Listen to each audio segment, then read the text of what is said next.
next level.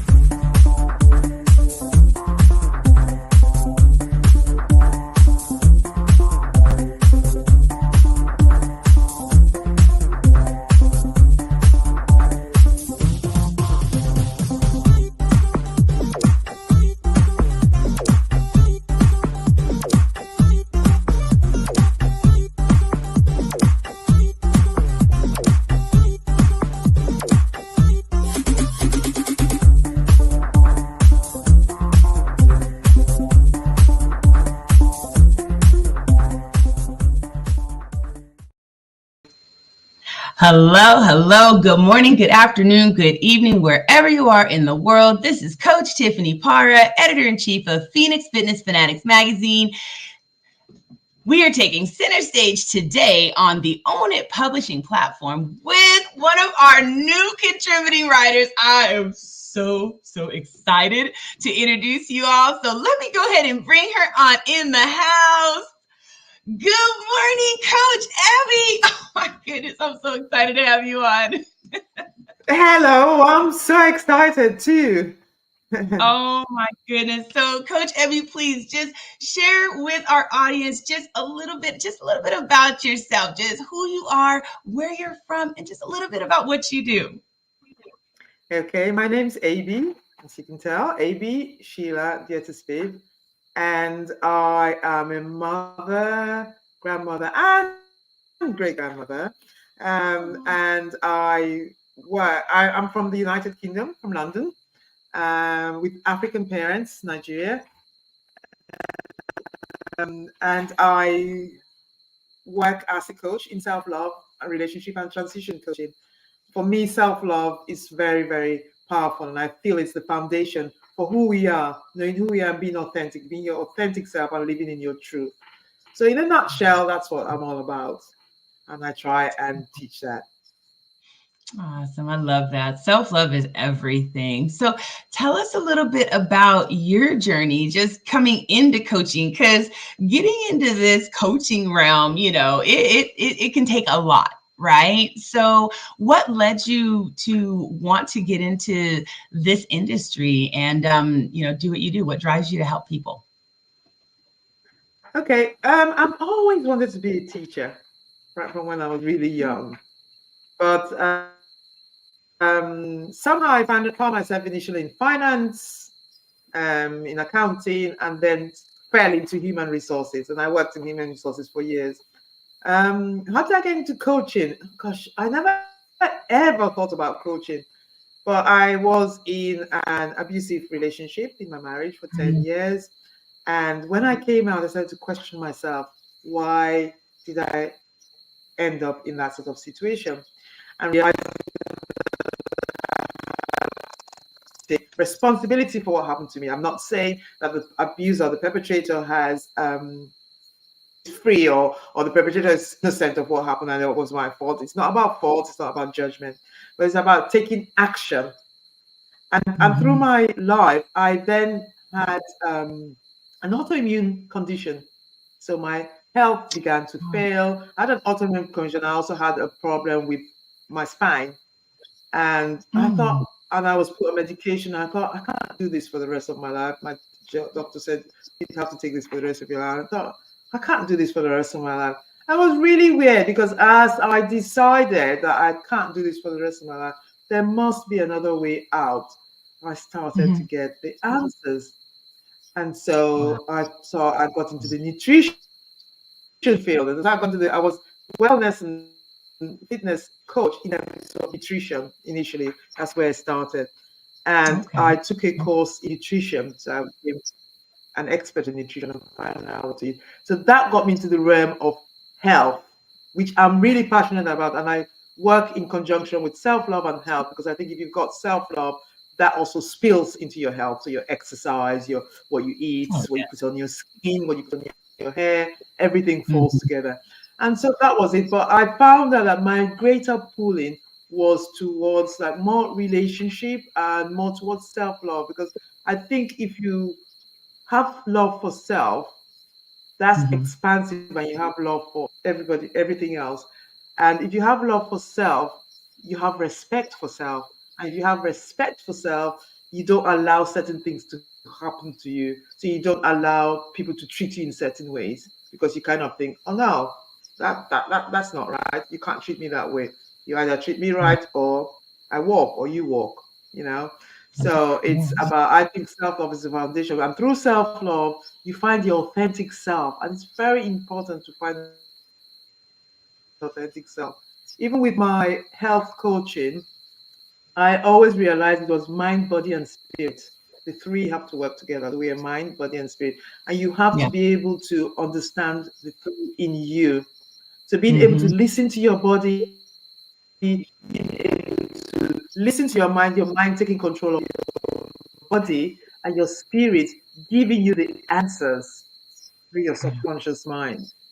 So a lot Yeah. of studying, a long process, but yeah, getting there, always learning, always new Yeah. things to learn. It's always a process, right? And you said something here with, the nutrition piece, and I really chime in on that health piece, right? Because you're so right. That what you put in your body and what you do, what your routine is definitely a part of, that self-love. If you're going to give yourself a bunch of, processed nasty foods and things like that, what is it going to do? It's going to, after a while, make you sick, right? So I definitely feel that it does run, hand in hand. And like you said, that mind, body, and spirit, you have to have it. You got to have it here first in order for you to even get it together here. But first and foremost, you have to be connected to that spirit as well in order to just, find that purpose, behind it. So I love that. So why do you feel that that self-care is really just so vital, for us, to have that? Yeah, so self-care for me, every 6 weeks I to have a full body massage and a Oh, facial yes. and a pedicure. So that's a Oh, me thing.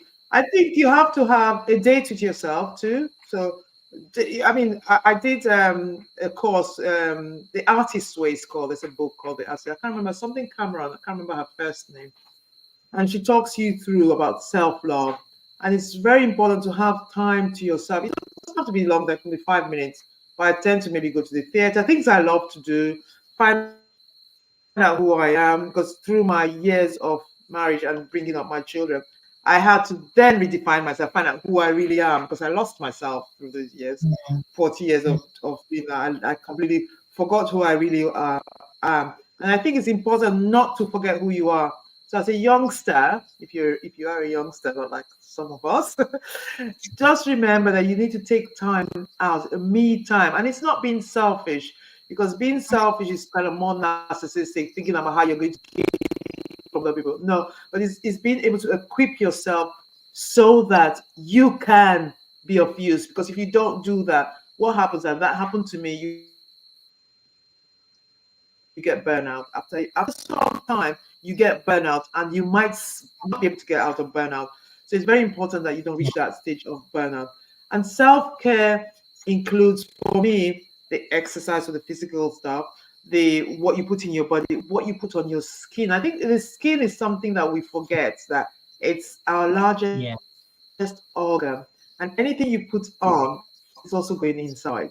So if you put in things that, like a lot of us women wear makeup, and a lot of the makeup unfortunately have things that are not very good for us.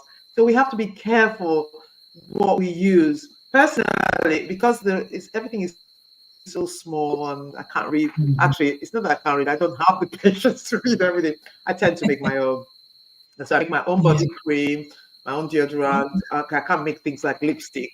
But maybe I'll get to that stage at some point. But my own cleaning products too. Because I mean, obviously, if you can be patient enough to read, you can find things on the market that help. But just be aware. I'm not saying you have to be rigid, because being rigid also can be stressful. And you don't want, the last thing you ever want to do is to stress yourself out, because that's also counterproductive. So it's be Yeah. having, finding compassion for yourself. If you make a mistake, and I hate to use the word mistake because there's nothing like mistakes. We label things, and we label things mistakes, or we make other things wrong. It's not a mistake, it's an opportunity for growth. So Right. you make a decision that you're not happy with, change it, try something else until you get it right. Don't beat yourself up, just keep going, make changes, and you're always learning. And those things Yeah. that you call mistake is your growth, because that's helping you to help somebody else or help yourself. So yeah, it's great. Yeah. Yeah.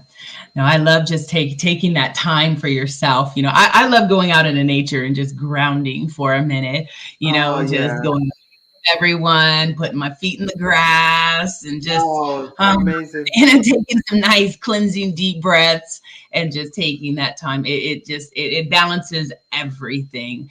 But I would love for you, Coach Ivy, to please share some of these cleanse, the cleaning products, things like that. Since you are a contributing writer in Phoenix Fitness Fanatics, I would love it for our subscribers to be able to tap into some of that knowledge of yours. So I would love to chat with you after this and see where we can add some of those things in, because I think it's vital for us to get rid of like all those chemicals and things in our environment. It's just, it is really, it's deteriorating us and we know it. So I would love for you to share some of those things with us so we can all, start to have more of a clean environment at home.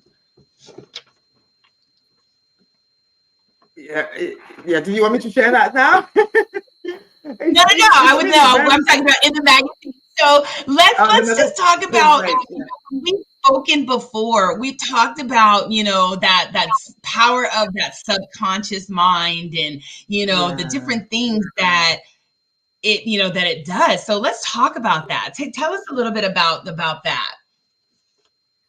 Okay. There's several amazing books on the market, and one of them being "As a Man Thinketh," "Think and Grow Mhm. Rich," "The Power of the Subconscious Mind." All those books, they're really amazing. But I think a lot of times when we read those books, we're reading them and we're not consciously reading them, because the subconscious mind, we are 95% subconscious and 5% conscious. So most of the time, our behaviors are dictated by what's in the subconscious. And sometimes what's in the subconscious comes, well, psychology says it's between 0 and 7 years old. I think it's before that. I had an Mhm. experience, which I noticed was when I was 6 months in my mother's tummy. And sometimes, if you believe in past lives, which I do, sometimes I had one of my clients and he was seeing things and actually acting it out while he was in meditation, of things that had happened to him previously before he came to this earth. So there are things, because the body never forgets. It Mhm. never forgets what it has seen or what it has heard. So think about, like, my instance in my mother's tummy. I was like 6 months old, and I had the issue of the fear of rejection. And it's not that my mother rejected me, but I think because she had some traumatic experiences during the pregnancy for me, there were things running through her DNA, which in turn ran through my DNA.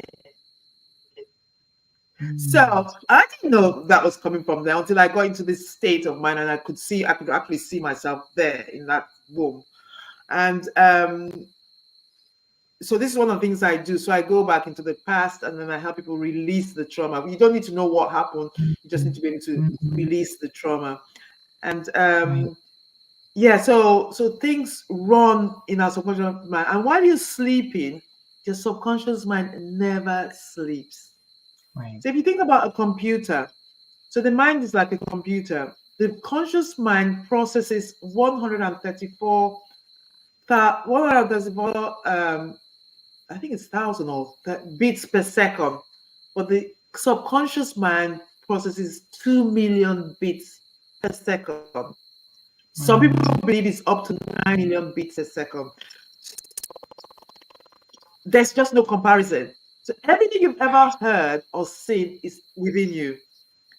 So if you're not conscious, you don't realize. And I believe personally that everybody's your teacher. So when you get people coming to you, negative or positive, if I use negative because that's the ones we focus on for some reason.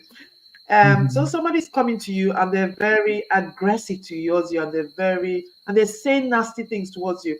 You're not excusing their behavior. They obviously have a problem which they need to work on, but that's not your business. So why is it that attraction is happening? Because we are magnetic beings and we attract what we are. So what you see is what you are. If you see somebody saying, calling you an idiot all the time, maybe deep down you are calling yourself an idiot, and that's why that person is in it. When you do that, so spirit talks to spirit. So that spirit is coming to you and saying, be aware, be more conscious, go within, find out what's happening. And as you start to change those things, it's really weird how it happens. It's like magic. As you start to change those things within, those people start to disappear. You kind of think, oh, where have they gone? I only see nice people. I only see people that are kind to me. I only see people that have, and you kind of think, but you've changed. So you are, it's vibration. So the law of vibration, which is part of the law of attraction, the law of vibration. So you vibrate these things out, and that's what comes to you. So we live in a world of polarity where opposites exist. So where you go dark, you have light. Where you have bad, you have good. Where you have pain, you have pleasure. And depending on what's inside is what you get. And it's a hard pill to swallow because you kind of think, because we're very judgmental of ourselves, and it's a no judgment thing. It's just more of an awareness and a growth. We all have a purpose in life, and we come here to fulfill that purpose. And if you don't know who you are or what's going inside, you can do that. So it's being aware and getting to that space. So simple, but not easy. Right. Wow. We all have, people call it shadow self. Some people call it a shadow self. Some people call it a blind spot. So just like your opposites exist in polarity, we all have the opposite side. So you might present as a good person, to a certain limit, the bad side might come out. And so sometimes you find that when you're with some certain people, you kind of think, I can't believe I said that. I can't believe I behaved that way. So that's your shadow coming out because of that situation. But if you're not aware that that's within, how can you stop it from happening? But when you're aware and you deal with it, so somebody is nasty towards you, you approach it in a completely different way that might change the other person. Or if it doesn't change the other person, you realize that that's a toxic relationship and I need to walk away. That's right. That's right. Wow. Well, we're going to go ahead and we're going to cut to a quick commercial break, and we'll be back with Coach Abby.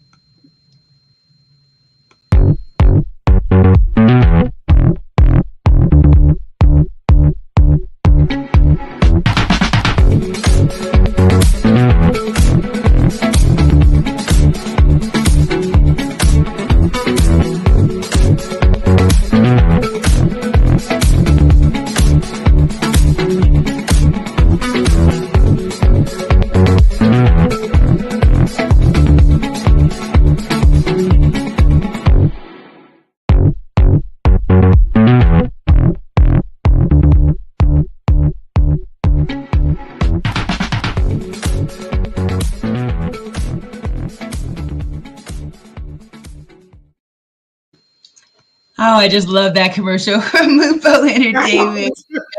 Michelle Mupo. Happy dancing in your seat, most definitely. So we are back. This is Phoenix Fitness Fanatics Magazine, elevating your mind, body, and spirit. We have Coach Abby here with us today, and we are just chatting about self-love and tapping into that subconscious, all those different thoughts going on, right? We need to tap into some of that stuff because some of that needs to come out so we can attract, some of the things that we need to attract in life. So, Coach Abby, so tell us, when you have that just epiphany of, tapping into that self, that subconscious. How did that, how did that really shift, your mindset, and how did that really change things for you as you just, kind of figured that all out? It's so weird because even if it's a small baby, don't think that it's something that you just have to do great and big. And no, it's just even if you make a little change of find out who you are, it's all about you. I know it sounds selfish, but it is all about you, because when you know you help everything on the planet. You love the planet, you love every single insect, the smallest thing. You appreciate things, you see nature for what it is as you start to love you. It's really weird how it works. And then you get more in contact with the universe or God, depending on what you believe in. You find out that your connection is stronger. And as I started to realize that I didn't love myself, because how did I accept being treated the way I was treated? How do I accept people talking to me certain ways? And I realized that there's nothing I can do about them. Absolutely nothing. The only person I can change is myself. And you might see some situations where as you start to change, the people around you also start to change, because obviously you're giving off a different vibration. Or you might see another thing is that as you start to change, you find out that you're not triggered by some of the things that come at you, because that's one great red flag. So if something somebody says triggers you, you know you have some work to do. That's how I started. So if somebody comes in and they say something nasty to me, and I get affected, I kind of think, oh, what's going on inside? Is it that I feel that way about myself? So they're telling me what I feel, so that's the truth. Right. So the minute you start to work on that, even if that same person comes and says that thing, you tend to realize actually you have compassion for them, because you start to realize that hurt people hurt. It's a saying, I don't know if you heard it. Hurt people hurt. You do. So they're suffering, and unconsciously they want to inflict that suffering on others. So they're always lashing out at others. They might not realize they're doing that, but they do. So the minute they realize and start to make the changes, they will find that they stop hurting. But a lot of people don't. They just react and react. And that's why living in the present and understanding what's going on within through breathing exercises, meditation, exercise, all those things really help you to be in touch. Breathing is a very good one that I find. And then exercise, because it gets the balance, the mind in some sort of balance, that really helps. So being conscious is so important. I found that a lot of things that I used to cry about, it doesn't even touch me, because it happens. I know who I am. So when they come and they say, you're that, I know I'm not that. And I'm sure I'm not that. So it doesn't touch me. I can't think, okay, thank you for telling me. Thank you. I say, thank you. And then you walk away. And then either they stop or they think, well, I can't trigger this person anymore if they're narcissistic. I can't. So you don't feed them anymore. So they go away. It's like magic.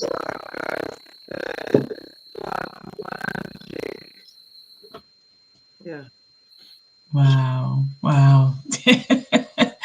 So I know there's a lot of people out there, a lot of this behavior is from, not having that self-confidence, right? Not believing in yourself and your talent, skills, and abilities. Why do you think that there's so many people out there that struggle with that? I mean, there's people that are gifted with so many just wonderful, gifts. I mean, just their own just human ability, that God-given gift, and they still struggle because they just can't tap in. So let's talk about that. Why do you feel that so many people do struggle with that, just having that self-confidence? Unfortunately, I think the way society trains us doesn't really help because it's been going on for generations. So, for instance, if your parents lack confidence, they're going to unconsciously pass that down. So, and if their parents did, so it's a no fault thing. It's just happened through generations because this is not new. It just seems to be getting worse as generations go, because obviously it will get worse because it's been around so long. And I think we're taught things in school that just connect the mind and the body, and we forget the most important part of us, which is our true self, which is the spirit self. That's our true self. You're a mother, that you're a wife, that you're a doctor, that you're a teacher. That's an identity. That's not you. Yeah. That's not you, really. That's an identity. And we, as a society, we put value on identity, not on self. So if you have a certain profession, they put more value on that because they say that's worth more. But why is that worth more than a cleaner? Because without the cleaner, you can't have the hygiene. So why is it worth more? Why do we value one profession? Okay, because they went to college, but that's a choice that they made to go to college. So why are they getting more than somebody that's more vital, but that's not more vital, that's just as important? Because we all need each other, we all work together. And it's like when you take the female environment, a mother that stays at home and brings up her children is less valued than a mother that goes out. Why is that? It shouldn't be, because a mother that stays at home is bringing up the future of generation. So she's just as important as a woman who chooses to go out. Some people choose to because they love to, and they'll go insane if they're home all the time. So it's great for them. But some women go out and they go insane because they're out there. But they have to be out there, because if they're not out there, they're not valued in terms of financially. And so it's difficult. So there's some women who want to be home but can't be at home because society is saying they're not as valuable as somebody who is a woman who is a CEO, for example. But why is that? Because we all need each other, we're all interactive, and so there shouldn't be more value put on one as opposed to the other. That's my personal feeling. And I think through time, what I've seen, and in my family situation, is that I come from a family that's very highly educated, and what I see from that environment is that if you don't have a certain qualification, you're not as valued in terms of when you speak. It's kind of like, oh, you're speaking, but what your contribution is not valuable. But why is that? But when you know who you are, it doesn't matter to you. Even if you're a cleaner and you're talking to someone who's got a PhD, you don't care that they have that. My grandmother always used to say, why do you think that person is better than you? Do they have two heads?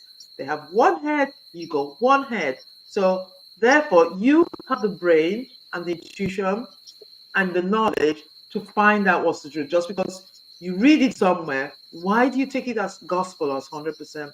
You need to know for yourself. And that has always stuck with me. Yeah. And and it's so true. I mean, everybody has to work together. Like you said, you're the cleaner is going to be the one that I don't necessarily like to have to be home and clean and cook and do all those things. I would love to have someone that could do that for me, right? Because I like to be out in, around people and in corporate and all not really corporate, but just, more just being out there working with people, doing the exercises, doing the group stuff. I enjoy that, but there are others that enjoy staying at home with the children. You're so right. They are the ones that are raising our future, the ones that are going to be taking care of us as we age. We have to have just mad respect for. Yeah, and if you're a woman that likes to go out to work, you give the opportunity for somebody to come into your home to clean, Absolutely. for you to maybe mind look after your children for you. So you're giving the opportunity for somebody else to come in and do this stuff so that you can go out and do what you like. So we all work together as a community, and I think we've lost that community spirit. I think that's the missing link.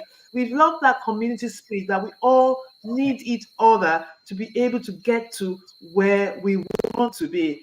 And I just wish. I mean, maybe I'm just a dreamer, but I always have been a dreamer. I just wish we could get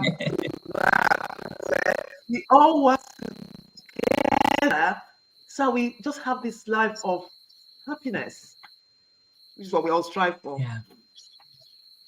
That's right. We need to all work together. So that is the theme for today is, look, everyone learn to work together, because again, we all have so much to give in our communities and in each other's lives. So you want to tap into that most definitely. So Coach Amy, you know what? The time goes very, very fast on this show. We have already hit the 30-minute mark. So please share some words of wisdom, words of encouragement that our audience can take through and just, tap into. What's some words of wisdom that you can share today? Okay, my words of encouragement and wisdom are not a lot, it's just very simple, and that is start to love who you are, find out who you are, your authentic self, and compassion for yourself, so important. Don't beat yourself up. You say you're trying to lose weight and you eat the wrong food. That's fine. Enjoy it. Start again. Try again. And you find out after a while, it becomes a habit. And you're kind of think, oh, I haven't done this for a week. Oh, wow, I haven't done this for a year. It becomes a habit. But when you beat yourself up and don't have compassion, you're struggling all the time and you're miserable. And stress is the worst thing you can do. As they say, stress is the biggest killer, and it is. It causes a lot of disease. So always remember, love for self is key. Yes.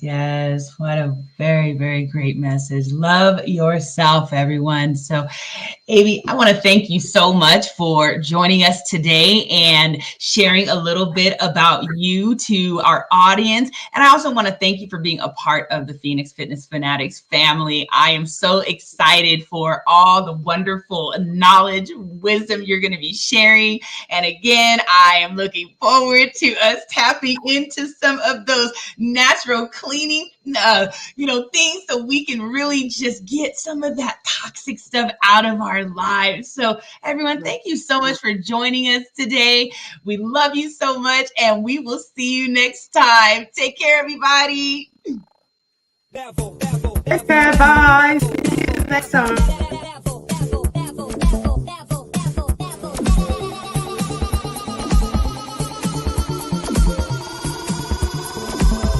To the next level.